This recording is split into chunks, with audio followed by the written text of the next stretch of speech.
Welcome to Adelaide Tonight Live with your hosts Scott John and Big Al.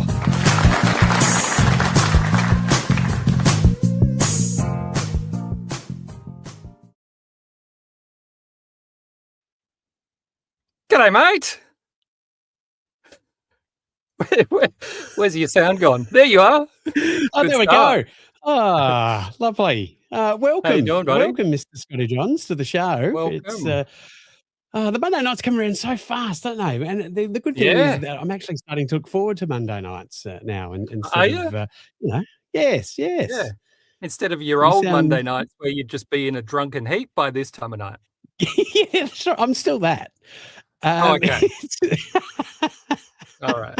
Well, you're not slurring yet, so that's a good sign. No, which is good. So, which is great. And you've had a good week? Yeah. Just staying out of the rain. Haven't been out too much. Had my son's birthday on the weekend. That was good. Lovely. Party. Yeah. And how old is he now? 23? He's 5. Yeah. 5. Okay, way off. Yeah, we've got gifts. We got all the new gifts come into the house, and all the old gifts go into the garage. So our garage now is just this mountain of He-Man toys and all sorts of crap out there. I can't even walk through it. And if you think I'm exaggerating, I'm not. I can't find anything. I tried to find a spade on the weekend so I could do some digging. Nah, didn't happen. Yeah, just dug the hole with Battle Cat. With Battle Cat. Yeah, which is quite effective. He's very versatile, his Battle Cat. Yeah. What about you, mate? What you up to? Look, it was I've been riding the bike again. I had the puncture and I fixed the e-bike. So it's been riding that, I did scare an old guy, but I did. There's a horn on it, and there's a bell, and I got confused because he just came out of nowhere. So I rang the horn, and it was like, that's a bit excessive, and excessive. So it was. Right. Yeah. So, what speeds do they get up to, the e-bikes? Me personally, look, if you're in a car, you'd stall, to be honest. But no, I actually got up to 45 Ks going down a hill. No, still pedaling, and it's actually quite terrifying. It's like, if I fell off the bike, I would just be that, the tumbling ball from Indiana Jones. Yeah. We've got to get you a dash. Got to get you a dash cam thing so we can get some footage. Yeah. Just to so you can maybe just film my own death, which would be great. Yeah. All right. Well, we might get straight into our first guest because sounds great. He's got Brekkie radio in the morning, and he's stayed up late for him. I think he agreed, and then he's in Victoria, right? So he's up past 10 o'clock, which is way past breakfast radio bedtime. So we're very thankful to have him here. So we'll get him on in just a sec. Here we go.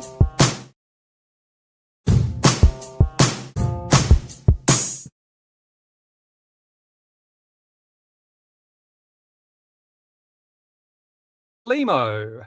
Hey. Hello, mate. Oh, this is so smooth. I tell you. It's getting smoother. It's not quite smooth, but it's getting there. I like it. It is my pleasure to be with you. And the time difference, it throws a lot of people out. And don't get me started on time differences. Right now, there are 5 different time zones in Australia, and it annoys me. Yeah, you're right. I'm probably getting old, but there should be 2 time zones in Australia, WA and everyone else. That's it. Yeah, I don't care. I don't care if the sun sets in Ceduna at midnight. It's too bad. Yeah. Right? Yeah, because it's Saturday in Perth still. So it's how bad it is. Just make it easy for the rest of us. And Scott, I heard you in the introduction there saying that you were looking for a shovel. Be careful in South Australia because that'll be used as evidence against you in some investigation at some point. Oh, yeah, I assume there's a few dead bodies. It used to be market gardens where we live, so I assume there's some dead bodies buried out there somewhere. I haven't found one yet. Where you live again? I'll ask the family. I'm not giving my address. Shovels have played a big part in South Australia's history. So, oh yeah, sadly, yeah. It's yeah. Be careful. When do you make when do you make your way across to the shovel state? I arrive at Shovelade next Tuesday. Yeah. Wouldn't you imagine that if they did like a fundraiser for serial killers and it was called Shovelade? Yeah, quite Bands don't have the time to turn up. You know, We can't kick the have dirt serial over them killers for you. without shovels. the good shovels don't come cheap. You know, if you buy a cheap one, they just snap off, and then you're not going to get much. You got to get good ones. I want to say that on the bottom of my number plate now, instead of the festival state, I want the shovel state. That's what I want. Shovel state. That's it. You know, whenever there's like a politicians announce a new development or something, and they turn the first sod with a shining brand new shovel that's never touched dirt before. That's the shovel you need. You need to be picking up those shovels. Yeah, they always wonder if it's going to end up with a couple of fingers by then. It was like, oh crap, we'll just move that to the side. Hopefully the media didn't get that. Somebody's got to get down to Colonel Light and shove a shovel in his hand. I think that pointing's been going on too long. Maybe he's pointing at a shovel. A shovel dangling from his hand as he points over the city. Yes. I'm going to bury those motherfuckers. It sounds more like a cancer worker. Just dig there. That's it. All right, let's make it happen. Let's make it happen. So I arrive in Adelaide next Tuesday. My show starts Tuesday night down at Gluttony, and I've only got limited shows. I'm on till Sunday, and the show is called Campervan Go to the Appendix. And I did a show a few years ago. I did a show a few years ago called Campervan Go, which was about a family holiday through the Territory, the Northern Territory.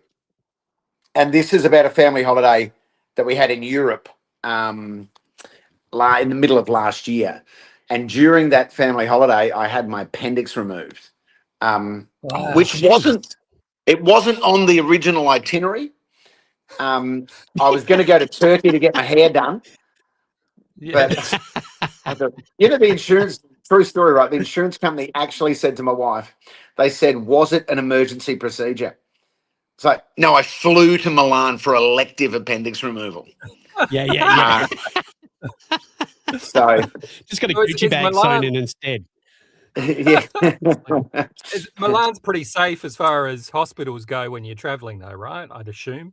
Milan's very good. Milan, if you're going to get sick in Europe, Milan's one of the best places to be in. Yeah, I didn't know Italy has reciprocal rights for Medicare. So if you get sick in Italy, it's covered by Medicare. And there's actually a few other countries. I had no idea. Yeah, that is true. So in theory, you can get free healthcare in Italy. Turned out my procedure was not free, but the insurance company. Well, at least I think the insurance company sorted it out. We were in the hospital, and my wife said she'd just been down to see the finance department of the hospital, and it was a pretty big bill. And she said, "But they haven't sorted it out yet. We can't leave. We've got to wait till they've sorted it out." And I said to my wife, "What is stopping us from walking out that door, getting in the lift, going downstairs, getting a taxi, and leaving?" And she said, "Nothing, I guess." So we just left. Presumably they sorted the bill out. I don't know. I hope so. Or that's been sent back in. It's been sent back to Medicare Australia to sort out. Well, if anyone from Medicare is one of our 9 viewers at the moment, then you could be in trouble. Oh no. We've got 9 people. Does that include us 3? I actually think we're on this week for the first time. No, that's not including us. We've hooked up to YouTube Live for the first time. I'm just going to check this is working, but I think we're on Instagram Live as well. And we wanted to go to Facebook Live as well, but you need 100 followers, and we have 56. So we're still in build mode. Well, you might only have 56 followers, but you have some excellent sound effects. So that's worth remembering. What's Facebook's problem demanding 100 followers? I have no I don't idea. know. Yeah, I've no idea. They think they're Probably why all, they got rid of you my know, Big Al Facebook page, to be honest. Oh no, it's was shut probably the down, was bullshit. it? Yeah. So are you looking forward to getting over here? You haven't been to Adelaide for a little while, have you? I know I was at the Fringe last year, Yeah. and I was in Adelaide for the cricket in December. I love the cricket. I always come over for the cricket Oh, yeah. at Adelaide Oval. I love Adelaide Oval. So Yeah. great. And Yeah, and the I've just realised Colonel Light is doing like an out. You're out like an Oh, yeah, umpire. you're right. He is too. Has anyone ever done? Have you seen that thing? Some of them have gone viral on Instagram where people have appealed. They've been on holidays overseas and they're pretending to play cricket. They all appeal and they're under a statue that's pointing like this. It's got him. You do. When you lean back and do that, you look a bit like E.T., I must say. Yeah. Got him. Right there. That's not bad. That's pretty good. Yeah. So I'm really looking forward to it. The Adelaide Fringe, I was in fact talking to Brett Blake. I've just come from a gig actually. And I was talking to Brett Blake there, and we were both talking about what a great hang the Adelaide Fringe is. And it's like no other. There's no other fringe or festival like it in the country for comedians. Yeah. Because there's a looseness about it, which is there's just a fun vibe around. The Melbourne Comedy Festival feels like work, but the Adelaide Fringe is fun, so the comics love it. Yeah, I have to say, anytime I've done the Melbourne Comedy Festival, it's like a networking. You go, and it's anytime you go to a bar and stuff, it's like people just networking. And whereas Adelaide, people just having fun and don't really care, and it's just kind of letting their hair down. Yeah, Not no, me. you're right. In Melbourne, everyone's always looking over your shoulder to see if there's somebody more famous behind you. That's the classic Melbourne. I remember when Justin Hamill and I, did the Melbourne Comedy Festival in 1999. It was my first festival. I think it was his as well. And we did a show together. And we would go to the Hi-Fi bar, which was where everyone would hang out. And just we got that so much. People were talking to us just the whole time, looking over our shoulder. And the moment they spotted someone more interesting, they were out there. We had about 55 half conversations every night. Before people found a better option. Yeah, I remember getting paranoid. I had like a rat on my shoulder or something because everybody was looking over it the whole time. It's like, what's going on? What's going on there? There's something more interesting back there. But Adelaide's just a fun. It's just such a fun vibe, and I just love it. And I can remember. Remember when it was every second year? Yeah, that's right. Yeah. And I'm going to do a little brag here. I was on the board of the Adelaide Fringe when we changed it to every year. Oh yeah, right. And it was a real subject of debate. People going, "Oh, can we support it every year? Will it be, will it be too much to be every year?" And now, not only is it every year, the thing goes for bloody 6 weeks now. Yeah, it's insane. Yeah, it is crazy. I think Scotty and I, when we first started, was biannual, and it was. Because I think they had the Fringe and then the festival, the Adelaide Festival, and, 1 year, and then the Fringe the next. And look, it's worked out fine. Like, it's fantastic. Yeah. Adelaide actually comes to life. Oh yeah. That's an amazing time of year. But people forget, Lehmo, I've just noticed how many O's you've put on the end of your Lehmo. Lehmo. Oh, okay. He goes that away. He goes that way. Right. A great exit for an MC, that one. Yes. People forget how sort of tied into the Adelaide comedy scene you are.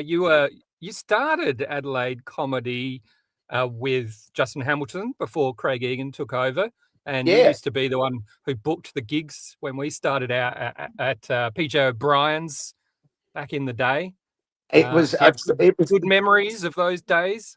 I do. It was so much fun, and I still remember the first night we ever did. I think it was probably 2000. I reckon it was about May 2000, and we were so nervous, and we'd hired Will Anderson, who we both kind of knew a little bit, but we didn't know Will particularly well. But we just threw out a Hail Mary, and Will said, he said, as a favour, he said, I'll fly myself to Adelaide. He stayed at Hamo's place, and he performed for free. We couldn't believe it. And he was on Triple J at the time, and he plugged it on Triple J. And I can still remember walking down Rundle Street to East Terrace, and we were like, is anyone going to turn up? This is going to be a disaster. And we turned around the corner, and the queue was down the street to North Terrace. Yeah. And we were like, oh, my God, this is wild. And I think they could get maybe 350 or maybe 400 people in that place. Yeah. And it was just, I'm still amazed at how often that joint was packed on a Tuesday night. Oh, it was amazing. It was amazing. It was like and it was like a rock star sort of welcome you'd get. You know, the atmosphere was electric in those days. It might have been the what was it, free entry and $10 jugs of beer. Could have been that. It was $8. I should know. $8, was it? No. You would know. You would know. Even at $8, you went broke. Yeah, that's right. And remember, we used to have our little sort of comedian green room area. Yes, was that's in right. the room, but it was kind of sectioned off. A little cottage. Just there in front of us. But, you know, it was amazing when you think about it. Was so Hamo and I emceed alternate weeks. Yep. And you guys performed a lot. Craig Egan performed a lot, and there were a couple others, but everyone was writing new material all the time because we had to. Yeah. Because we were getting that Pete audience in. But everyone did a really good job of it, and we did good shows for a long time. It was so much fun. I've actually still got my $10 that I got for my sub feature. It was my first ever 10 minutes. So I've actually got that still going. From the year 2000. So I should actually have it up here. I've been broke many times. It's almost gone, but I have kept it.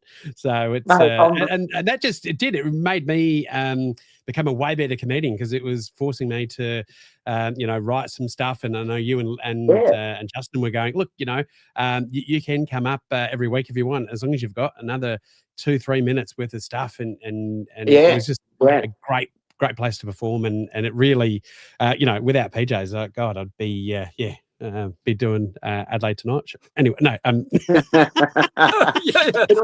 be doing some on a YouTube thing. You'd be doing some YouTube thing. But you're right. It was a good, raucous environment every week. It was like, it wasn't like it was a blood sport. They were into the comedy and they wanted to see the comedy. But it was just that rowdy vibe was awesome. And I think back then, you could smoke. I do miss. I've never been a smoker, but I do miss that misty smoke haze of not being able to see the audience, and you'd also have people just rock up from. I remember hosting once, and the Umbilical Brothers rocked up, and I think Adam Hills had rocked up after doing the festival theatre, and they'll just end up rocking up, and I think that's what the appeal was because people were like. Almost that the FOMO, the fear of missing out. So they just kept coming back because they're like, you just never know who's actually going to jump up and do some stuff. Yeah, you never quite knew. And we had some great. I remember Judith Lucy did it, and Husey and Fleety, and just we managed to get. I think most of those big names at the time all did it at some point. Yeah. Adam Hills did it. And I don't think you didn't always announce who was going to be on, so it was often a surprise to the audience when, Barker would walk on, or whoever it was, which was great. Yeah. Now I'm mindful that I promised you'd get to bed by about now, so I don't want to break my promise. Have you got? Is your next guest waiting to come on? Is your next guest in the green room? Yes, they are. We do have another guest. I think AnnMarie will be okay to wait for a little bit. We can go on. I did promise Lehmo that we would pick him up. Well, I should go to bed soon. It's an early start tomorrow. I'm filling in tomorrow. It's a one-off. Oh right. But I'm doing ABC breakfast in Melbourne tomorrow. Oh, awesome. Bob Murphy, but normal host is 6, so I'm filling in for the day. And which is great. But the bad thing about the ABC, you've got to be in the office at 4:30 and you're on air at 5:30.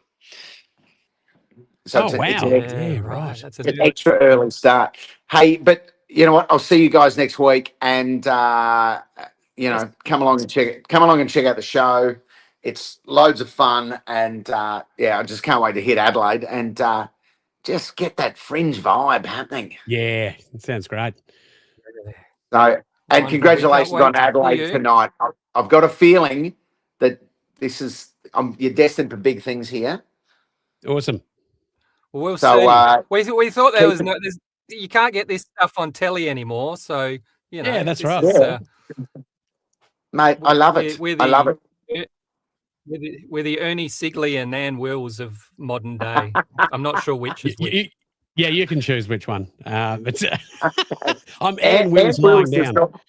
Ann Wills does not get enough mentions these days, so please. Oh, absolute icon. No, absolute icon. we want yeah. We'd like to have her on. We've got to track her down. Yeah, track her down. we're only doing I think Ann Wills has like 20-something Logies. I mean, it's crazy. Yeah, it's crazy. Yeah. Second in line to Graham Kennedy. In yes, the amount of that's right. Yeah. Yes, it is. Yeah, insane. Graham Kennedy, Insane. All right. South Australia's very own Ann worries, Wills. mate. Well, legends, love Thanks, you all. mate. Keep up the good work, and we'll see you in Adelaide next week. Catch you then. Cheers, no buddy. worries, matey. Thank you very much, Lehmo. Thanks for doing it. Cheers. Phone home. ET.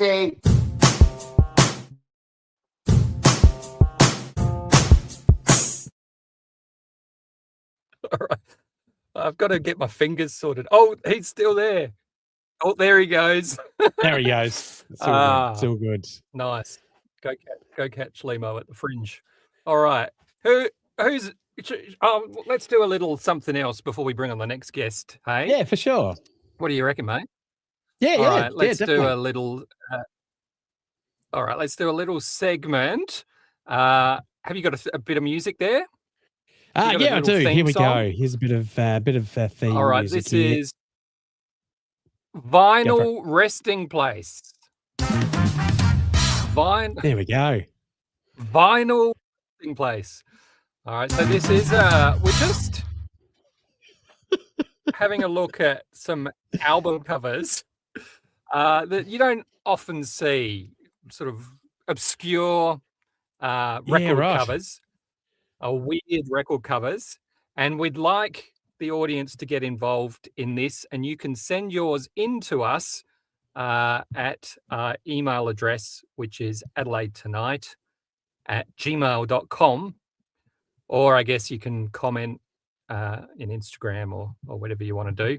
But that's the segment. So we've got a couple here to start with. This is the sort of thing. This Are these from your one, collection, Scott? No, they're not from my collection, right. but they're just ones that I've found on the internet. I promise. This is Eric Clapton. This is a recent Eric Clapton album called Eric Clapton. He's called the album Old Sock, which is a terrible name. But look at that for an album cover. That's it's crazy. Like a selfie it's like a selfie by someone who doesn't know how to use a phone. You know, like the selfie you'll get from your granddad or something. Yeah, it's like a retiree just joining LinkedIn for the first time. Like it's, yeah. It really is. My theory is, I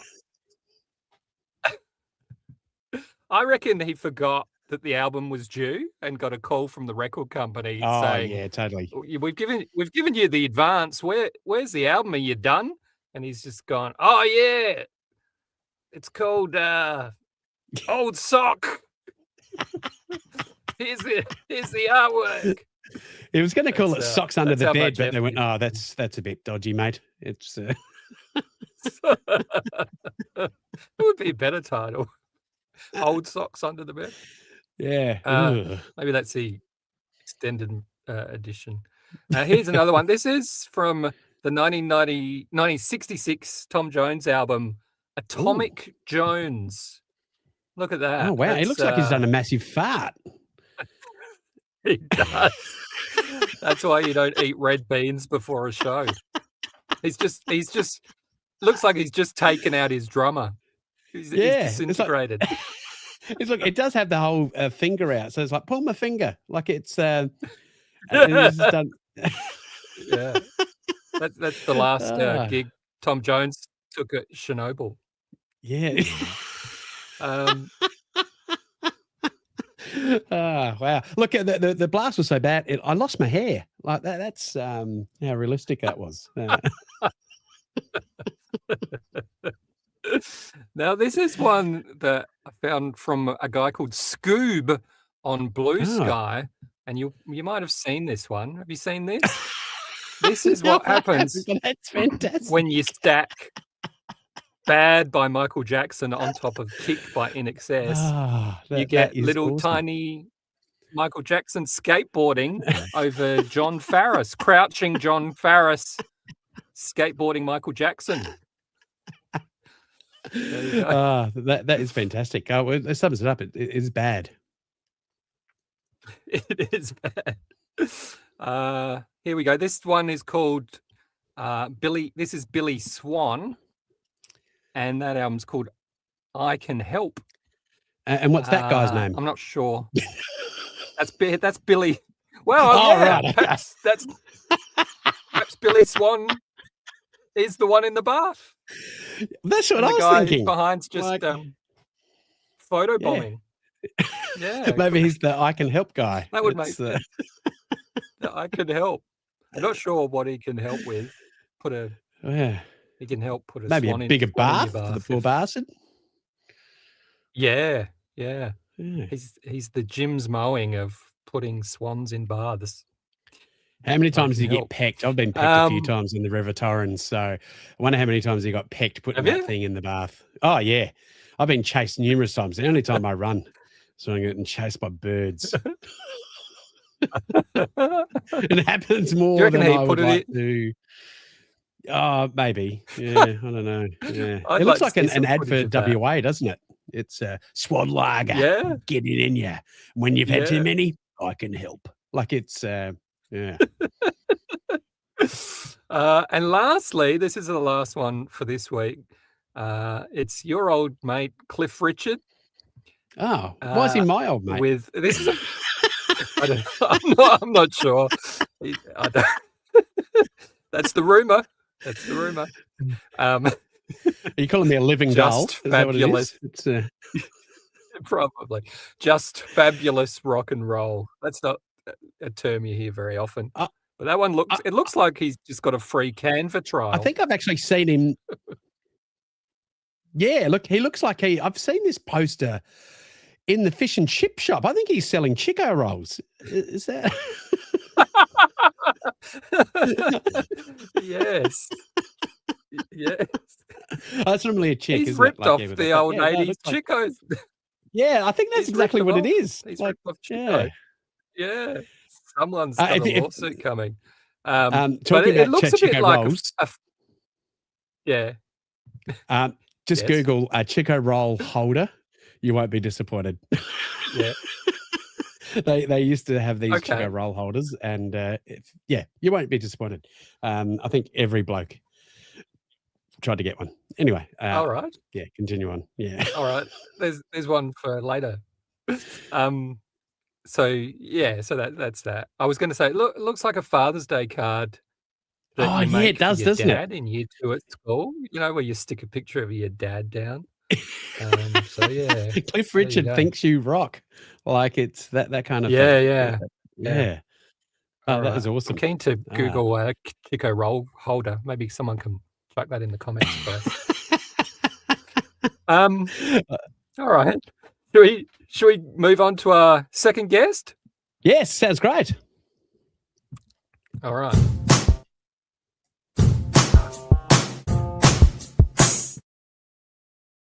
Got fat thumbs. You might need to do the button pushing. Every time I do it, my fat thumbs seem to knock it off twice. We need a producer. Well, yeah, well, ladies and gentlemen, we have the wonderful AnneMarie Parfit.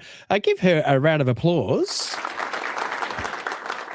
AnneMarie, thank you very much for coming on to the Adelaide Tonight. Hi, AnnMarie. Hi. You had me How are laughing you? at the motorbike one. I'm well. The Cliff Richard one, all I could think of was, do you remember the ad for Choc Shake? The guy on the motorbike, leader of the pack? And that's all I could think of when you were talking about the fish and chip shop was the leader of the pack. Yeah. I remember that. I love the old 80s Vroom, ads. vroom. Yes, yeah, that's it. So, yeah. We are going to show some old Adelaide ads because, you know, you and I have spoken a lot about ads. We have lots. And we you know, we quite often would sing jingles and a whole bunch of people would look at us go, you weirdos, why haven't you remembered that from the 80s? Well, particularly when they're like, you know, 20 years younger than us and they've got no idea what we're talking about. They've got no idea who the White House furniture, bursting at the seams with fine pine furniture. That was the one that was just in my head. Toy Town. Toy Town at Parafield. There's a video on I think there's a 10-hour edit of that on YouTube. Just that going for 10 hours, which is awesome. They've got that. There's one of the guy that plays the saxophone. Have you seen the saxophone guy? And there's a 10-hour. Oh God! I'll send that into you. From the Lost Boys, that guy? No, Eurovision guy. Right. All right, we'll dig into that. Sexy sax man. So yeah, same sort of thing. Sexy sax man. Nice. Well, we'll have an ad break after AnnMarie because we haven't got any sponsors yet. We're working on it. Dave and I will sing. We'll just we'll sing the yo-yo ad. So but sorry. You go, mate. But AnnMarie's come on just to talk a little bit about. I've got this picture of what you're looking at and cooking at the moment. So it's the Housewives calendar of puddings, it's a pudding day for the whole day. Is this keeps the doctor away as well? Possibly not. No, it's probably the opposite. So SACWA, South Australian Country Women's Association. So the backstory to it is moved house 18 months ago, as you do, don't empty boxes, cleaned out one, found my mum's old cookbooks, which I was looking for, and I found this other one, which was my grandma's, so my dad's mum, and I had never seen it before, and it's from 1953, and it's a calendar of puddings. Wow. So puddings, substitute word for dessert, so it's a calendar of desserts for the years from 1953. Wow. So sorry, I'm just taking over here. I'll just keep talking, as you know. No, this is interesting. That's what you're here for. It's very interesting. This would be hard work if you weren't talking. Yeah.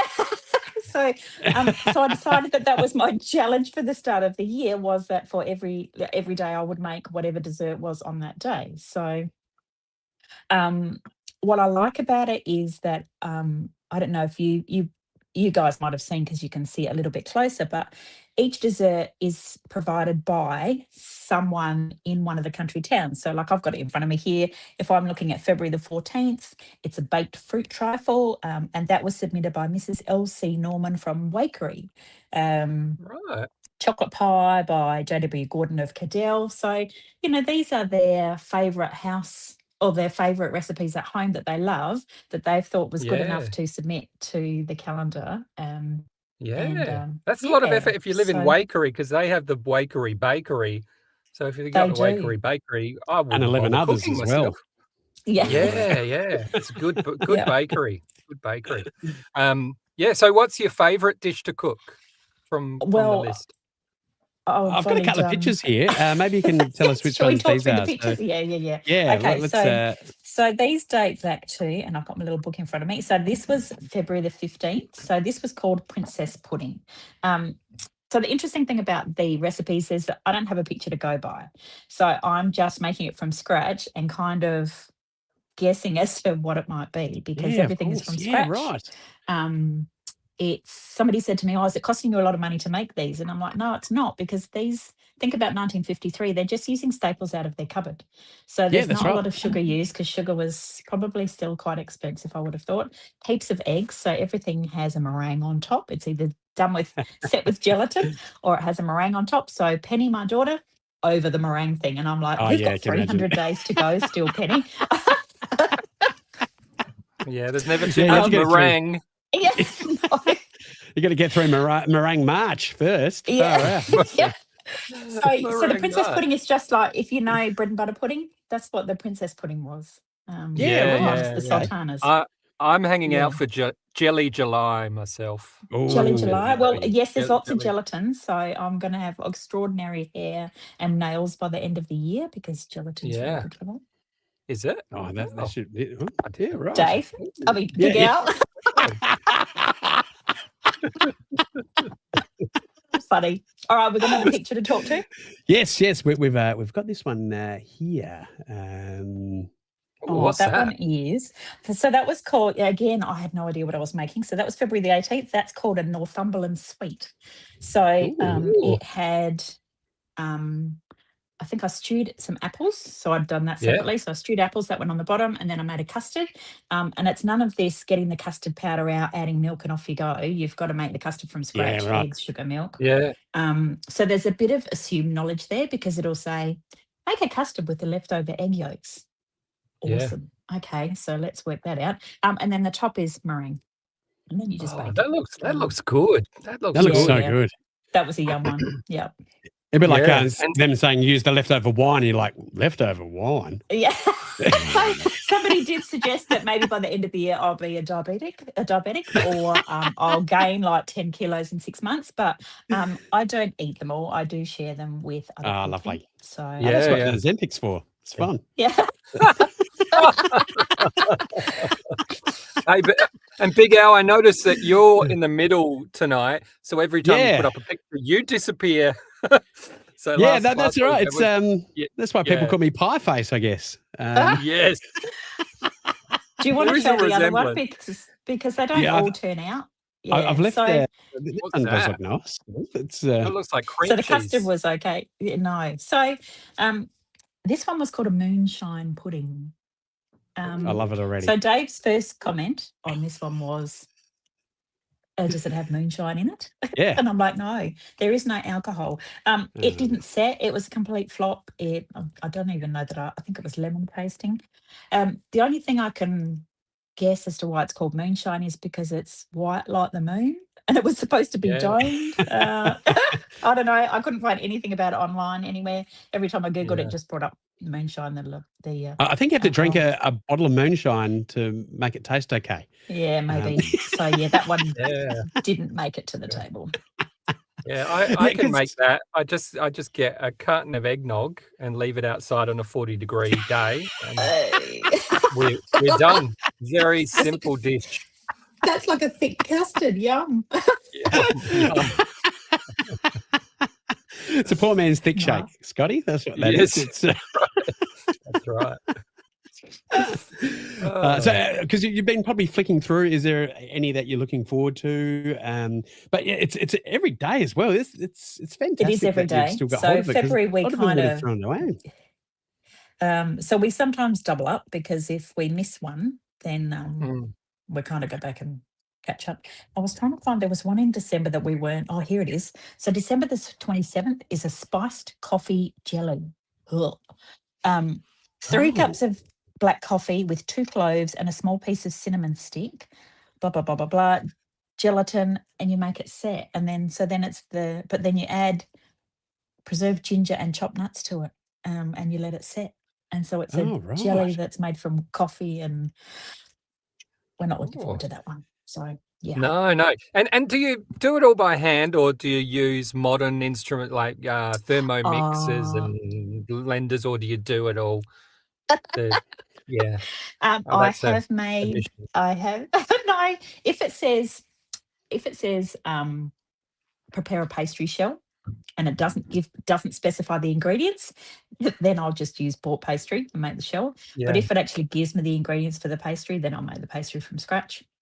Yeah. I use my Sunbeam Mixmaster and my Thermi and stuff for mixing. Yeah. So, Yeah. Yeah. Oh, we'll have to have you on You don't one have day the to old actually hand show beater? us how to make one. Yeah. The old. my mum had one of those for make it like beating the eggs. Yeah.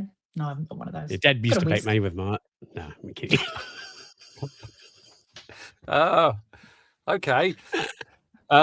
We can't edit that out, see, because we Oh, live. yeah. I'm kidding. Yes. That's beat your eggs. They used to beat your eggs, right?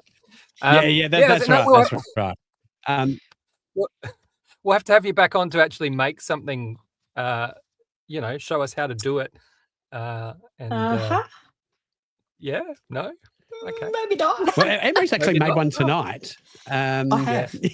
I have. Oh, you Oh, got maybe, it. yeah, make one live. But this is the one that she actually made tonight. Is that like a Hold on. fruit mince pie? Because that's what it looks like. Do you know what it looks is? good. It's a grape No? tart. Have you ever heard of a Oh, Have you ever heard of a grape tart before? no, No. I have not. no, I've heard Scott, I've heard someone being face, called you're that. like, ooh. No, it looks like a little bit like something I'd clean up after the dogs had a stomachache. I must say, but Yeah, I'm not sure. It does look delicious. I actually like that. It looks like a. So it's- I'm a massive mince pie fan, so that for me looks No, delicious. there was something that was very similar to mince pie that I made a few weeks ago. Ooh. That was yum. But no, that one's just grapes Oh. sprinkled with coconut. Sugar, coconut, and then a bit of butter on top, and that's it. So I don't have any idea of what it will task like. So yeah. That does look Which good. I is actually the- licked the screen. That's what took so long to get it up. well, thank you so much for coming on, AnnMarie. We'll have you back if you wish. Anytime. We'll I see get where very you're up excited to. over pudding, AnnMarie. It's I say nothing. it's, Right. Time to go now. All right. Yes. Oh, Thank thank you. you Thank so you much. for coming on. You're All right, welcome. we're gonna- Anytime. We're going to have an ad break now. So yeah, we Ooh, lovely. have no sponsors yet. So we're going to have to use old ads from the 70s and 80s. Brilliant. So here we go. We'll be back in a minute. At your Half-Case Warehouse, right now, make the most of this lot. Legs of lamb, look at that, and only $2.98 a kilo. Amazing! Here's 2 litres of minor cordial, delicious for just $1.39, real value. And see these golden hands of bananas at your Half-Case, they're only 79 cents a kilo. Cheap! So come on, go get it. You'll always buy better at your Half-Case Warehouse, right now. At your Half-Case, okay?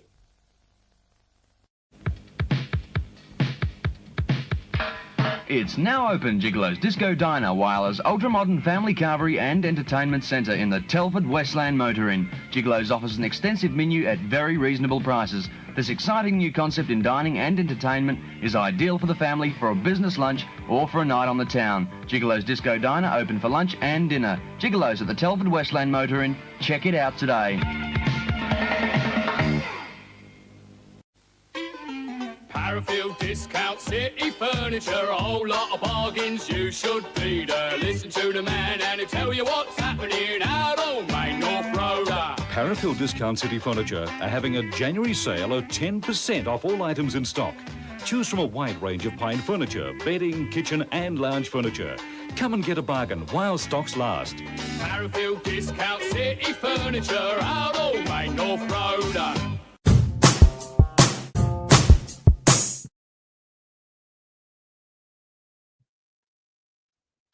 out on Main North Road. It's Who's our next guest this evening? Big Al. well, hopefully I get this person right. But yes, ladies and gentlemen, please welcome to our Adelaide Tonight stage comedian, actor, and also sports commentator. Can you please welcome the one, the only Mr. Todd Gray, ladies and gentlemen? Hello, legends. How are you? Stay out of trouble and making it. Oh, A good. You're bit of very, column A and a bit of column B. Yes. you're very Wonderful. loud. How do we? Oh, I'm generally loud in person. In general, Oh, that's I do perfect. That's perfect now. It's all good. Perfect. Yes. All right. it's All good. How are you, mate? Yeah, I'm okay. Not too much glare coming off that. No, that's all right. Oh. I'm doing it for both of us. Look at that. It's you can it's see Glare your City phone in the here. head. It's Good. it's Keep having me on, legends. I appreciate it. nah, Yeah, totally no fine. problem. Now you had But your basketball semi-final. How did you go, mate? Yeah, we got the dub. So we're into the grand final, and we are now technically 19-0 for the season. So look, that's fantastic. It's only B grade, but truth be told, I've been riding this winning streak since it was about 6-0. Jacob Jackman, who does Laugh Lab, I've been telling him as soon as we lose a game, when we were about 6-0, I'll come down to Laugh Lab, and that was about 3 months ago. Wow, that's awesome. That's fantastic. So, yeah. Look, I don't. Look, I'm nearly 40. I don't think I'm ever going to be on a winning streak of 19 and anything ever again. So I am riding this to the moon, boys. No, very true. Very true. You've got all sorts of fringe shows happening. In 2 weeks' time, obviously with the Adelaide Cup on next week, public holiday, and then we'll see where we go from there. But besides that, it's fringe time, lads. Best time of the year. Yeah. So you're doing all sorts of interesting shows, like not just your standard stand-up comedy shows. You've been doing Club Doggo. We had Ali Dent on. Yeah, so with that one, all the audience members bring their dogs and the comedians take their dogs on stage. Is that right? Yeah, audience members more than welcome to bring their dogs down as well. And the comedians are encouraged to. When I went down, there was four acts on. 2 of us had dogs, 2 didn't. And yeah, I just took me a retired greyhound Tory up on stage, and he just behaved like you wouldn't believe. And truth be told, there was a lot of kids the day I went, so I kind of changed my material on the fly. It was really wholesome. I just talked about Tori and my dog and a few little stories there, and had to rein it in a little bit. But it was just really wholesome. And then after that, the kids hang around, pat the dogs, have a little, the dog sniffy, the bums get sniffed and vice versa. And then it's a really, really lovely day out for the family. And then it's the dog's turn after the comedian. Yeah. I was waiting for that. Good. I set it up. You knocked it out. It's all good stuff. But Scott's going to do it with his pound puppy in a couple of weeks, so I'm looking forward to that. I don't know what that means. But, a pound puppy? You don't know what a pound puppy is? Oh, the toy. Yes. Yeah. Okay, I'm with you. It's not a dog that's gone to prison. You're totally fine. Right. You got scared. A dog. I'm taking a dog that's been to Yatla. Oh, who's he shanked? Like it's. Yeah, that's one of them, boys. I'm just doing everything from kids stuff all the way to anything but. What is this show I read about? What is the big naked comedy show? What the hell is that? It's exactly what it says on the tin, to be honest. I saw the show last year and I went in and going, this can't be what it says it is. It is. It generally is. It's a host, and I think there's about 3 or 4 acts pending, and you just get up on stage at Gluttony in the Piglet, so it's an outdoors as well, completely in the buff, and do about 12 to 15 minutes of material. So it is. It's exactly what it says it is exactly what it is, and I did that on Saturday night. Wow. It's like everybody says stand-up comedy is one of the scariest things you could do, but doing it in the nude, that's like a nightmare to me. Isn't it? Public nudity, public speaking, join them together. So I saw it, when I saw it last year, I walked out going, there is no way I could do that. So now I want to do it. And I messaged the guy, Paul Savage, who runs the show, and I kind of sat on the fence last year for a week, and I missed out on a spot. This year I wasn't going to miss out on it. Mostly because, and this is true, I find kind of intimacy and all that are very intimidating. So, you know what? Best way to face your fears, let's just go all in. And you can't do much more than all in and get up Markers in front of us. It was sold out on Saturday as well. So like crazy. 20 people, and just, share a bit of your life. Prices have gone up at the Crazy Horse, so yeah. It's like last one. You get. And we can't rely on Strats anymore in Hindley Street. That's closed down. Yes. No $3 illusion shots here. No, that's right. They were in test tubes though. It's but that's exactly what it is, lads. It's on every Friday and Saturday during the Fringe, alternating lineup. They don't really tell. Like, as weird as it sounds, I told everyone I was doing it, because I was proud of the fact I was doing it, but I didn't tell anyone the dates I was doing it. I wanted everyone to know I was doing it, but I didn't know it. I'd rather do it in front of a bunch of strangers than anyone I know. And I ended up still knowing a handful of people in the crowd, like artists and that, who came in at the back and everything. So that's how I spent my Saturday night, boys. I went last year, guys, and I think it was a Harry Potter theme. Everyone had their wands out, so that was very cool. Very well good. done. Oh, good. That was me little chart there. I just made up. But yeah, I've just been that doing was a bunch of spots. Yeah. that was it that's where you are all over the place. My eyesight isn't good enough to read that. No, it's okay. I probably could have made the fonts a bit bigger, and it's for the best reasons. A few months ago, I thought I was going to have a pretty grim fringe, to be honest, and I done something I don't normally do, and this is silly, and I don't know why I didn't. Reach out to other comics. You can just ask people to be on their lineup shows rather than hope they ask you. I don't know why I didn't do this years ago, but I would say that this is the first fringe I've done, boys, as a comedian first and an actor second. Normally it's actor first, theatre based, and then a little comedy on the side. So for as long as I've been doing it, I should have already ironed out the kinks, but I haven't. So you can't go back in time. Time travel doesn't exist yet. So I've just learned that this year, that you can just ask people and they'll either say yes or no.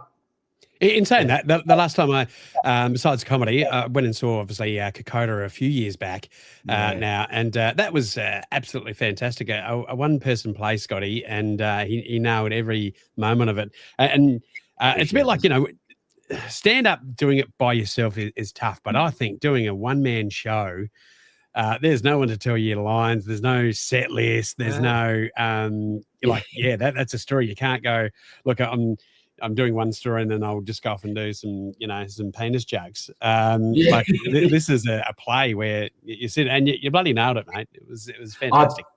I appreciate that. That was and truth be told, if I can share another bit of my soul, that was kind of the show where I was on the fence whether I want to keep going with the acting thing. I've been in shows before, but I've never been in the show. I needed to kind of make an all-in move again. And an opportunity came up for someone who was writing a play about Kokoda, and I just went, well, funny enough, my grandfather served on the Kokoda track in World War II. I actually have his hat. The hat I wore in the show was his from on there as well. I have his little memoirs and all that there with a couple of quotes. So we just kind of collaborated over that. And it was going to be a sink or swim kind of scenario. And it did end up swimming. I did a couple of seasons here, went over to Melbourne with it, and ended up at the Edinburgh Fringe. And it confirmed a lot with myself. Like, again, it sounds like I'm patting myself on the back, but I needed one of those moments to be like, can I actually do this? Can I keep going on with this? Could I make a career? But more than anything, can I prove to myself that I can do this? And you're right. You can't really tippy-toe yourself out of danger if something goes wrong in a one-man theatre play, because especially when it's based on factual history. You can't just be like, I forgot my line. This happened in 1974 now. I'll just improv that. Something like that. You can't change names and everything. Obviously, I was playing a fictional character, but everything else, the generals and everything, were based on real stuff. So you kind of have to cement yourself there. Plus, you do get a fair few historians, people who know their stuff, So I'm glad you saw that. That was one of my proudest. It was probably my proudest moments. It was the most successful show I've done. It got me to Edinburgh, but more than anything, it confirmed that I'm more than capable of what I think I can do. Yeah, that's great. That's on a bit, lads. No, it's Yeah. Would you want to give a quick plug to anything in particular, any of your array of shows? Yeah, I will. So I'm part of. I think you've had a few people on from this. You're going to have Chelsea on in a minute as well. I'm part of the Chaos Theory lineup as well. So I did a few gigs at the Alley Cat for Rhino Room. I am doing Founders Restaurant on March 11, and then down my neck of the woods at the PA in Gawler on March 12th and 19th. That's Chaos Theory with that. Yeah, we did that. I think we did that last year. Yeah, that's right. That went brilliant. It's great gig. Great gig. One of the acting gigs I am doing, I can brag a little bit here because it's sold out. This sells out nearly every year. It's called Tragic Tales. It's a tour of the West Terrace Cemetery, an interactive tour. Wow. So, yeah, that looks interesting. Yeah. Oh, it's brilliant, and it does generally sell out. It sells itself. So I'm a bit lucky. We're a bit lucky like that there. So it's a guided tour through West Terrace. So you get the tour guide, and you get to a couple of through the cemetery at about 8 o'clock and 9:30 at night. Double tours, and you get to a couple of graves of famous graves or, graves with good stories behind it. And an actor will come out as the person there and do a little interactive monologue and that with the audience members. You don't just go stay on the path. You do actually go down a couple of the graves, like the aisles and that as well. So it's you get really up close with it. And a few people have always asked you, have you had any scary moments? I haven't, but The only things that gave me problems are the people in the parklands and possums. I'm not saying I'm superstitious, but I have been on the tour where I've needed to have a wee, and I'm not going to play with danger yet, and I'm not going to do that. I'll hold it. So I haven't. I'm not going to play with fire. I'm not going to give him a reason. But no, I haven't had. Touch wood right there. I hope you did the same at the Big Naked Comedy Show, because that would have really ruined the night. Really ruined it. My word. When I did the naked stuff, it didn't really hit me, lads, until like the whole time I was excited until he's like, hit the front row though. Well, I hope not too excited. I hope. Touche. That one I didn't set up, but you still knocked it out. Because I got that, like a few of the acts were late. I was supposed to be in the middle, and a few acts were late. So he's like, "Oh, you're going to be opening now," and I'm like, "Oh, wonderful, thank you." And it wasn't like your first act this evening. I'm like, "What have I actually got myself into here?" Ooh. And it was how one of did the they respond? How did they respond to your opening? Yeah. The crowd were. It's an 11:30 on a Saturday night. You're expecting people to be a little bit rowdy. They were actually so respectful, to the point where like they generally cheer that out. The host does do a good little moment of like, listen, you couldn't do this. A lot of people couldn't do this, So be respectful, and they were. So they were wonderful. And in the first minute, a few people who have done it said you don't realize you're naked after the first minute. I knew I was naked the entire time, but after the first minute, I didn't care because it was just so liberating. In a silly quote, I worked it into the show, but if I can do this in front of 120 strangers, why can't I download Bumble or at least go talk to a girl now? That's kind of why I want to be. Did you hit it at all and just go, is this thing on? Is this thing on? Well, I did actually work a couple of jokes. The one that went well, and I will say this, it was when I first got offered this gig, I thought this is fantastic, but we're going to have one problem. Well, I say it's a problem, but it was more like a little snag. And straight away, I know it's a hot one. Everyone just went, okay, bless you, we're in. There we go. But, all right. Thanks, Todd. I think we're going to have to move on, but thank you so much for coming on. No. We really appreciate it. No, I really appreciate it. And generally, lads, I'm not here to blow smoke. Well done on doing what you're doing and giving a lot of people, especially in South Australia, a chance to come on. People like myself, Chelsea in a bit, other people you've had on. So keep up the great work, legends, please. Awesome. Thanks, Mr. Gray. No worries, mate. Come back Easy. again. Always a pleasure, never a chore. See you, boys. 50 Shades of Grey right now.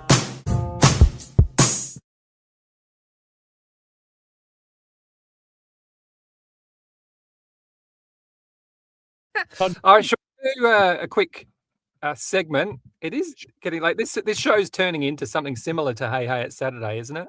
Yeah. But should we do Picture This? Sounds good to me. All right. Have you got the music? Oh, wait a second. I've. There we go. Picture This. That's the same music to the last one. Who would have thought? I will put some new sound effects. There are some different themes and stuff here, I think, but I'm not quite sure if. Oh no, that's our show. Oh God, now I can't turn it off.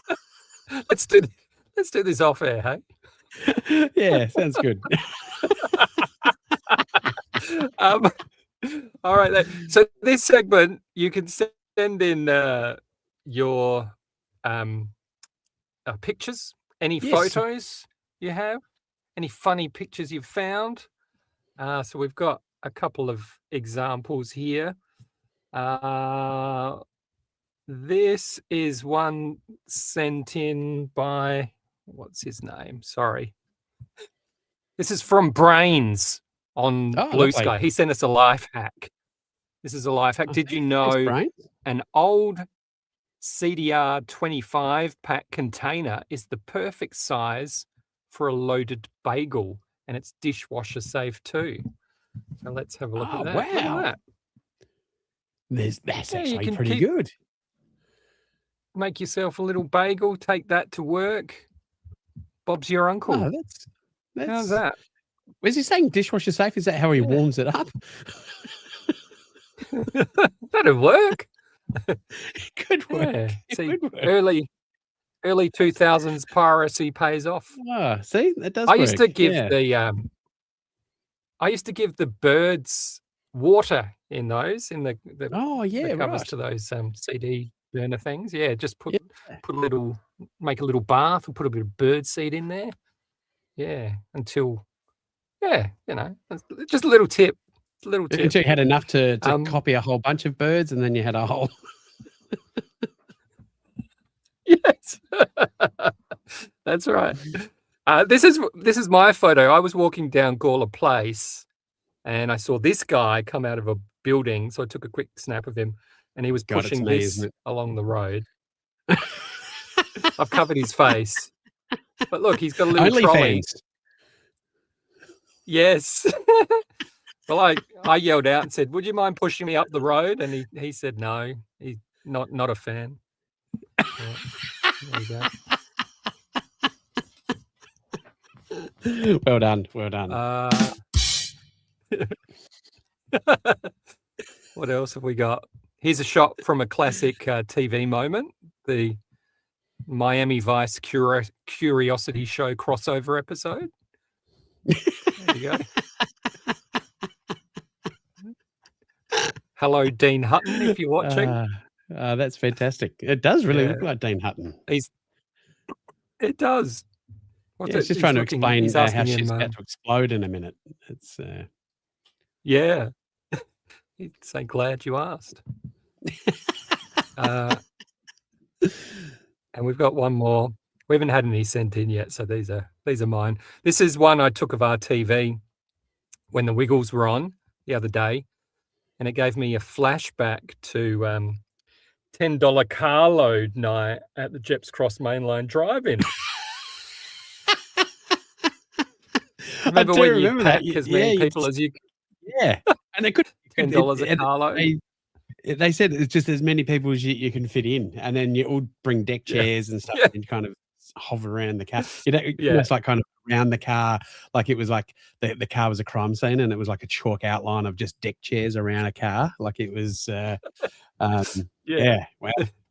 that's yeah. We don't have these drop-ins at all anymore, do we?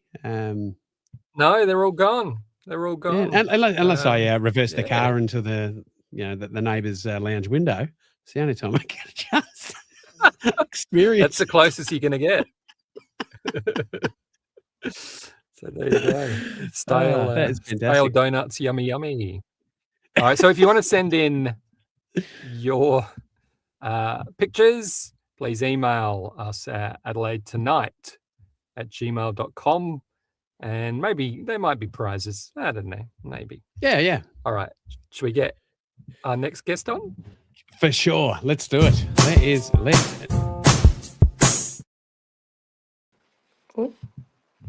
Oh, hello.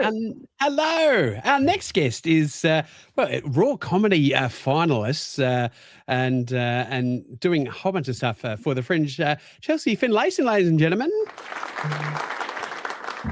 Welcome, Chelsea. Hello, thank you for having me on. How are you all going?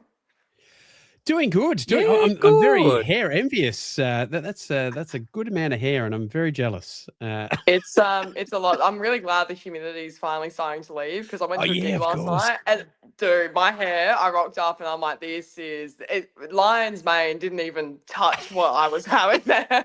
Getting into Guy Sebastian territory. And the funniest thing is, like, I got a photo of my dad yesterday, who he's bald, has nothing, and he was just like, we look quite similar other than the hair. So grateful I got a sense of humor, but not you've got enough hair for your whole family. Right. So bad. So how's your Fringe going? It's been you getting out and about at the Fringe? Yeah, it's been a lot has been happening. I'm trying to think. I think it's been 2 weeks now, and I've done probably 14 spots just around the place. A few nights have been like just one night, and then one spot, and then on Friday I think I did 3 or 4, and yeah, it's been some of you guys work hard. Yeah, I can't wait for that first sleep in April. I'm going to be completely honest with you. Yeah, it's going to be good. Because you're relatively new to the comedy scene. How long have you been doing comedy for, and how did you get into comedy? So I I've always joked, like I always joked about getting into it. I'm like, oh, that was pretty funny. Like maybe I should go tell someone that. And I used to work in a front bar for ages, and my like my bread and butter is middle-aged men who have come in after a long day of work, and I can just go, oh, they promise you the world, give you an atlas, just all those kind of saying shit like that. And I always just used to get feedback like, no, like you should get into comedy. So I ended up doing my first gig in Adelaide in August last year. Which, wow. Right. yeah, it was insane. So then I got booked on. I went on to Adelaide Comedy quite quickly with the October, and then me, Al, and I were actually. Oh, we were all on a gig together, I believe. Yeah, we were. for Yes. the 12th. I was like, hang on a minute, that was Yes. the funniest night. Yeah. I was definitely a few white wines down for that one, but it was a good time. So that was for the- so was Big Al. He was a couple of white wines down that night, weren't you, mate? Oh, it was for a good cause. It was the West Beach. It was the Pink and Blue charity. So I think they raised around about $3,500 for it, which was It was a amazing. very good night. Right. That was one that I just rocked up just to be a punter at, and then they were like, "Oh, you're a comic, get on up there." So that was really entertaining as well. Weird enough, I actually purchased something from Marketplace, and the lady I got the stuff from, she goes, "Were you at a gig last week?" And I went, "Oh no, this is." Maybe. Yeah, for sure. Yeah. I love that. Yeah, it was, but yeah, it was just kind of, yeah. I can't mention what the item was because we'll both be in trouble. But no, I'm kidding. What are you? Adelaide's a small place now. Adelaide's a small place. Yeah, it that, is. That could be the first photo that gets sent in from your Yeah, previous true. segment. That Yeah. could be- It's just like of us, just Yeah. like transferring the object to each other. It's it's like that could be it. That could be it. I hate And selling 14 stuff gigs. on hey? sorry. What was that? Do you sell stuff? Do you sell stuff on Marketplace? Not too often. I've bought a few things off there. Like I bought a ukulele thinking, oh yeah, I'm gonna learn how to play the ukulele. And I haven't touched it since, but it was only $20, so I thought that wasn't a loss. Oh, so. that's a bargain for a ukulele. Not bad, and it's like got all the strings and everything. I thought they were meant to be 5 strings. Don't ask me why. I just assumed that there was meant to be 5. So I actually complained there's when I not? got there. I was like, it's meant to be 4, I think. Oh, right. Oh, 4 strings is Well, a I've good got one that's electronic got band. 4, unless she's bullshitted me at the store. So I don't know any better. I just like mini guitar. Surely it's gonna have less. Yeah, right. I have no Have you idea. got it If there? anyone knows. Oh, it's in the spare room, Barry. Can But I'll send you a photo afterwards. Can you play anything on it? Oh, absolutely not. The whole reason why I bought it was I thought they would be really easy to learn, and then it was great for about 20 minutes. So I went, oh, I'm bored now. Like, those paint by numbers well- like Kmart? I went and bought 4 of those. Yeah. I bought a If Homer you Simpson learn guitar. a song, I brought a If I Homer learn a Simpson song, guitar. I'll come back. Please. Done. Yeah. Do we have any Yeah. recommendations? Tiptoe through the chill. No. Well, I'm just thinking. It's a Done. good ukulele song. I'll be Tip- there. The window. There we go. Yeah, I better stop before the neighbours call the police. Yeah, my mum's gonna wake up in a bit, still living at home things, and go, "What the fuck are you doing? What is this? What are you on late at night?" What's going on here? Yeah. So run us through your gigs. Tell us what you've got there. Where are you on? Well, so I've got so this Thursday we've got Forking Queens at the Ibis Hotel, which it's a good one for if you've got things planned later on Thursday night, because it kicks off at 5 p.m. That is ran by the Ali Dent, who I believe you guys have had on lovely. as well recently. Yes. So yes, everyone on that lineup is very funny. There's very different types of humor as well, so it's That's a bit of great. bang for your buck, which is awesome. Friday I've got a gig up in Port Noarlunga, which is run by Andy High at the Southport Surf Lifesaving Club. It is a PG gig, which I did not read till I read the poster, so my material is going to be reworked for that. But I'm really looking forward to that. And then Saturday we've got a gig at Kickback for Chaos Theory. I've got another one in a few weeks down for Chaos as well at Millages, and then I'm actually doing a split bill, which I agreed to do a 20-minute bit before I got into stand-up comedy, which was probably very ballsy, but I have now got a 3 nights part with my mate Jax, who I used to work with at Allianz. And I don't know if I can say that anyway.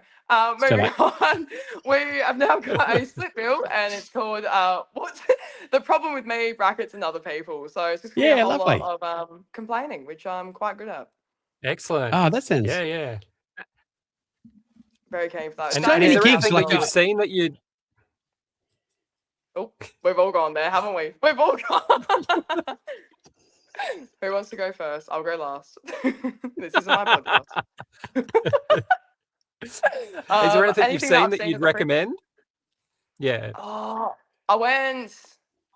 See, everything that I saw, it's all. Oh, actually, Phil de Bondi, that will be running a March. Yeah, End we of had March. Phil on. Halfway through March. I can't remember. The first run went really well. A lot of what I saw, it's already run for that first bit. But there's a heap coming out that I do want to try and get to. It feels, and I'll be completely honest, I've been running around, looking around, and thinking, oh, I'll go to that, I'll get to that. And then gets to the day, I'm like, what time is it? What day is it? Where am I? But Phil de Bondi's going to be in from the upstairs at the Oshawa Hotel from the 16th to the 21st of March. So. Very good. Very good. Thank you for that. That's why I got my notebook next to me. So yeah, it's a fair bit, which is I was going to actually ask as well, like, do you guys have recommendations? Because I would like to go out and see something that I haven't seen before. So I want to see if you guys had anything. Spin it back on you. Yeah, totally. Like I love magic, and there's an hilarious comedian, but also he is a fantastic magician called Kevin Copstar. I think he's doing Haunted 2.0, and he's a fantastic magician, but a fantastic comedian as well. Adelaide boy, or Scottish Adelaide boy, still Adelaide. He's fantastic. So yeah, definitely one to go in and have a bit of a look. But look, I think just take a punt. Like I think the great thing is just take a punt on someone and have a bit of a look and maybe just do that outside of the garden. I'm not saying don't visit the gardens and stuff like that, but yeah, just go to Rhino and just go, hey, look, I'm just going to rock up and do this and see a show. Yeah, but late show is always the great thing. You just get that mixture. That would be my recommendation. Late show, and it's always a couple of hours, and you get bits and pieces of different comedians, and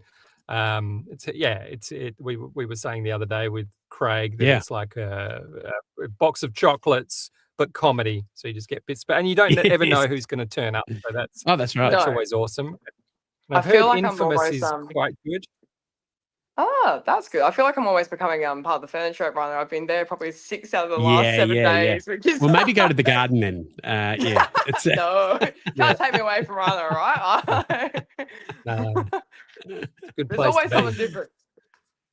It is. It's but yeah, I think variety shows are good because it's especially if they're doing other shows, you get a 5-minute snippet and you go, I think I'd like to see another 55 minutes of this person. I think that's a good way to go. Oh, that is excellent. Yeah, absolutely. I need to get. All right. Well, thank you, Josie. Anytime. Thank you for coming on, boys. And please come back, and all the best with the rest of your Fringe run. Thank you very much. I appreciate you guys having me on tonight. Have a lovely rest of your Monday evening, and I'm sure we'll talk again.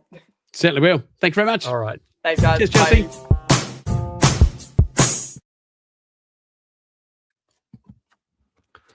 Oh, well. Minutes over. You haven't. It's been great. Yeah. We've got one more interview for the night. This one was recorded. Well, you can tell it was recorded before because you've got a beard in it, which you've shaved off now. Yeah, so for tax reasons. This was recorded. But this is Tom Gleeson. We interviewed him end of last year about the show that he's doing in Adelaide now, Out of Touch, which is on down at the Garden. So we'll get straight into it, shall we? Tom Gleeson. Yeah, and he's obviously also the reason we're doing this as well. So, yes, yeah, he is. I think he mentions it in here. Let's have a look. buymeacoffee.com. the one and / only Adelaide Tom tonight. Gleeson. Here we go. It's working. It's working. Yes. now, And Scotty. you've got a new show that you've pulled All right. together and you're bringing to the Adelaide Fringe. Yes. Yeah, in my show's February. called Out of Touch because I am. And I'm just trying to get ahead of it. I didn't want to call the show humble because I'd be dishonest. So yeah. This all started because I think during the election they were talking about politicians not knowing the price of eggs, and I realised I didn't know it either. Yeah, right. But you're not pretending to. My do you wife not shop? No, my wife does do the shopping, but yeah, I don't think she's looked at a total for a long time. She just taps away and looks in the other direction. Yeah, it's normally your limo driver that just drops it off. Yeah. Are you doing the full run in Adelaide this time? Yeah, I'm going to do the full run at the Adelaide Fringe. I always do. Now I'm doing it every second year. So Yeah, awesome. Mike ran when I did the 2006 Fringe, and then Mike ran announced that the Fringe was going to be annual, and I thought, wow, that coincides with me. So now I'm changing the Fringe to being biannual for myself. Fantastic. Oh, I wanted to go back. People are like, Tom, it's Mike Ran here. We want you to go biannual. It's yeah. That's your only impression, isn't it? It's the only impression I've got, which is And Mike wow. Ran. It's very niche. He doesn't get to pull it out very often, so thank you for mentioning it. It's very good. I mean, you can't even do it on a national TV show. No. How annoying. Yeah, I know. No one would know who he is. It's yeah. Thank God you're the only one. And I'll never be able to do that impersonation on this podcast ever again. So it's fantastic. My weirdest Fringe audience experience was your show just before COVID. I think it might have even been 2 nights before the lockdowns. Yeah. And we were all crammed into a sold out tent. And everybody was really nervous. It was the weirdest atmosphere. Yeah. And I remember you handed your gold logie around. And normally everyone would want to touch it, but everyone was kind of going, oh, I don't know. They because they were passing it around the room. Yeah. I used to get them to pass it around the room because people would be surprised, and then once I made the mistake in Wagga, I said, "Can you throw it back to the stage?" And someone literally threw it back. Oh, jeez! Like from about 10 rows deep, and it's pretty heavy, and it almost took out a rib. Oh, imagine being killed by your own logie. I know. There was something quite beautiful about being bruised by my own award. Right. So how do you has there been many weird places you've actually come along and just taken your gold logie, like country fair, granny's picnic, or?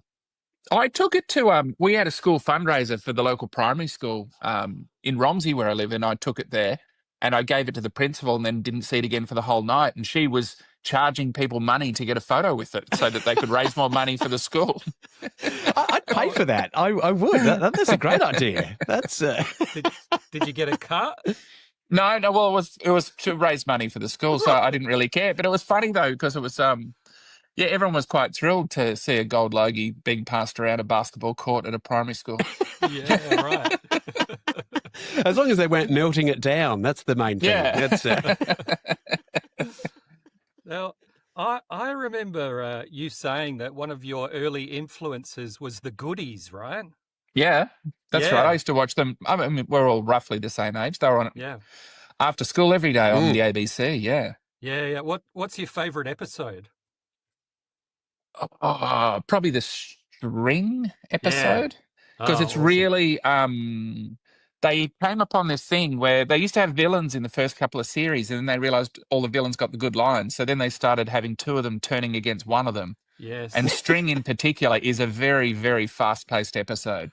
Some of them are quite slow when you watch them back, but that one is really fast. And the drama towards the end, all the way right until they're looking at you at home and the suds filling up, and they talk about how something they said, and they're even saying, "Is this comedy or not?" And then it's called surreal humor. Apparently, they're writing off their own style. Yeah. Have you seen the one where they're all trying to make a movie, but they're making different? If you watch that now, it's actually amazing. They did it on a TV show budget. It's unbelievable when they. Yeah, because they've got the cinema inside the cinema inside the cinema, and they keep jumping through the screen and going back and watching, and it goes on and on and on. Yeah, So it's impressive. unbelievable. Yeah. I've shown it to the kids, and they're really impressed. You do have to be careful, though. Every now and then, there's a line where you go, "Oh, just ignore that bit." Yeah. Yeah, I usually when I watch old stuff with my kids, I usually just don't point it out, because often if there's some old stereotype, they don't even know what it means, and I feel like if I highlight it, it might make it sound more exciting to say. Yeah, So you've just pretty much just muted all episodes of Hey Hey It's Saturday. Yeah. So, as being a gold Logie winner, does it change your life completely, or is it? Did you wake up the next morning and suddenly life was different? Oh, actually, it was that weekend I went to the zoo with my kids, and no one knows my children's names. I haven't used them in the media, and so anyway, these guys, teenage guys, came up and said, "Can we get a photo?" And I was like, "Sure." And my kids, because they didn't know any different, they were really little at the time, they just tried to get in the photo as well. And I was pushing them out. I'm like, no. And they're looking at me like, "Why are you pushing me out of a photo?" It's like, well, I don't know who these people are. So I thought, is this going to be it from now on? Like, more and more people are going to want selfies. But then the guys who got the photo said, "Oh, mate, we wanted to get a photo with you because you came and talked at our school assembly last year." They didn't even know I'd won a gold Logie. They didn't care. Has the sort of cachet of the Logie dropped over the years, or is it still, a amazing thing to have? Because I think you took it in your stride and was sort of playing with the idea of the Logies still being relevant. But do you feel that, these days, does it take center stage in your house? No, well, at the moment I'm actually renovating, so it's in a box somewhere in storage. I don't actually know where it is, which is not great. That answers my question, I think. Don't tell your insurance company. Yeah, it's to be found somewhere. But yeah, I don't really know. I mean, I think it's a bit of publicity, which was good. But I mean, the irony with me winning is the only reason I got heaps of publicity out of it was because of the way that I won it. If I just won it as a regular, nice person who just ran a polite campaign, it wouldn't really register. And if you, in terms of the column inches that previous gold Logie winners have got, I've overshot them up by a long time. Like you'd struggle to know the Logies are on now. Guys, in 2008, I did the worst stand-up routine known to man. Oh.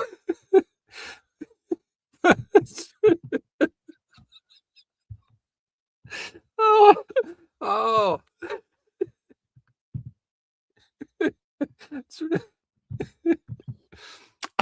Oh God! I was wondering. I know that was pre-recorded, but I don't remember that other guy stepping in. Oh no! Oh no! Oh, I'm going bloody beetroot now. It's like. But if you do want to see the full interview, it is on our YouTube channel. And while we're on the YouTube, massive shout out to the Charlie 216 and MPark 616 that left a few messages, and Phil de Bondi. It's actually the 17th to 22nd as well. His shows, but Epark 616 said that Fev seemed to love his Chico roll holder. So with the ha ha ha. So check out the Chico roll holder if you haven't already. It's one to have a bit of, but yeah, massive shout out to you guys, and thanks very much for your comments going live on YouTube. All right, we'll wind up now. But yeah, I thought if you sorry to cut that off, but we'll stick that whole interview up online. Maybe we'll play the second half. And we've got that other gentleman joining us next week, the one that you saw briefly. Let's have a look at that. This is Corey, Coree. He's a young. I think he's working towards becoming an influencer. He's got about 4,000-5,000 he's doing a good job. followers. on TikTok, and he sent us this video this week. So let's have a look, and hopefully, Guys, in 2008, I did the worst stand-up routine known to man. When's Adelaide going to get better? Oh man, you were waiting long. It's like waiting for an escalator. Yeah, move please. I want to get through. Please. No! Dude, no. At the Rhino Room in Adelaide, right? And I just need to apologise to Big Al. It is Fringe time, and I think about it every single year. Big Al, I apologise. I apologise from the bottom of my heart. I'm sorry I put you through this. Oh, fuck, I need glasses too. Wait for the Medicare. I'm sorry that you were the one that introduced me to the stage. Please on the stage, Corey Elby, ladies and gentlemen. Sorry that you were the one that had to sit and suffer through my entire routine. So I'm at school, I go around the portable DVD player with that. Take it out, watch the DVDs. Yeah, I'm a special feature guy. I like to watch the special feature. I just want to see if you're doing okay, man, and if you forgive me. Please, bro. I'm so sorry, and I understand how terrible that is. Yeah, but I also like the trailers. Yeah.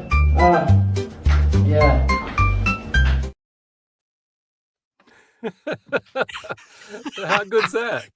Corey, I totally forgive you, mate. It's look, it's always tough doing stand up. So, and thank you for showing a clip where I had hair. Probably lots of people have never seen me with hair. So no, thanks, mate. Look, in saying that, I should have apologised to Lehmo, because Lehmo was there. I did raw comedy, and I thought, like, and I kind of did it as a bit of a monologue. And so I thought, look, if I'm going to give this a go, I'm going to give it a crack. And then the first time they started off trying to do a bit of PJ's night before Justin and Lehmo fully took it on, and they booked me in to do 5 minutes, and it was like a country and western night as well.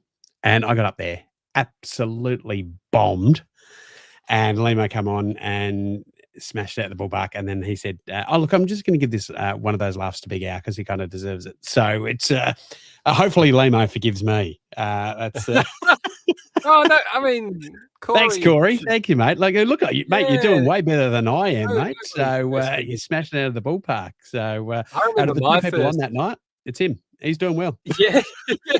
I remember my first gig, my hands were shaking like this. I was holding a bit of paper and I couldn't read it because I was doing this. It's, yeah, Corey, he's a natural, Corey. You should get up and give it a go. Let's make that happen. Yeah, let's. I'll host, and you can feature, and we'll get Corey just doing a bit of gig. Yeah, doing a whole bunch of stuff. That'd be great. Let's Craig Egan will make this happen. We can get it happening at Rhino for sure. It'll be good. I'm sure.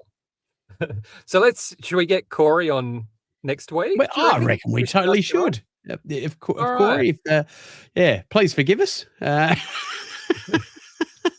But no, it'd be great. I'd love to have Corey on for sure. That'd be awesome. All right, let's get Corey. All right. Well, that's another of these dog's breakfasts out of the way. Big Al. Nah, it's not a dog's breakfast, mate. It wasn't. It's bloody pedigree stuff, mate. That's what this Pedigree. is. Pedigree. Yeah. No, it's been good. Thank you. It's always fun to do this with you. Thank you. Yeah, likewise. Those of you who've been watching. And thank you very much. I think we've had quite a few, almost up to 20 at one stage, and so forth. So, look, and thank you very much for you guys making some comments on the YouTube. I think we went live to Instagram. I couldn't find it before, but I think we are. So no, should be good. But no, thank you very much, guys, and until next time, see you around like a record. Do you want to sing a song to take us out? I feel like we need music, mate. Yeah, for sure. Yeah. What kind of music should we look at? I've got this. We haven't heard this tonight.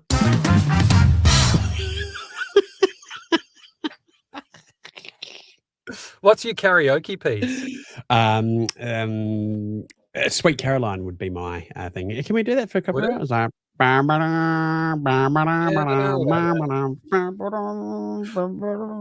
pretty sure the YouTube copyright won't recognize it so far. Nah, I wouldn't have known. All right. Well, thank you for watching. All We'll see good. you soon. Thanks, mate. Thank you very much. Cheers, guys.